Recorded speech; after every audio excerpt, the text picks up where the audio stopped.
Good day everyone. So for today's video, magche-check tayo ng fuel pressure test ng ating fuel pump. So ganito siya ginagawa. Una, connect nyo muna itong mga fittings. Yan. Injector side, saka sa fuel pump side. Yan. Ito yan sa fuel pump, ito sa injector. Yan.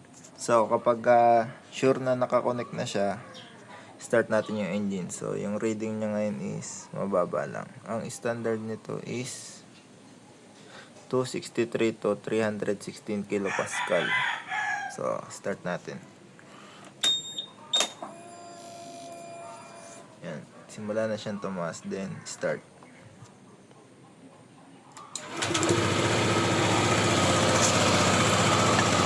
Ayan. Kapag ganitong steady, yung kanyang reading,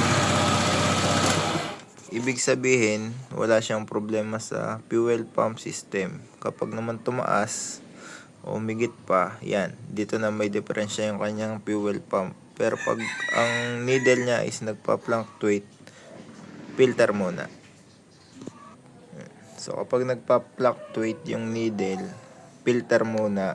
Then kung hindi pa rin siya nawala, fuel pump na. So ganun lang yung pag-check ng ating fuel pump pressure.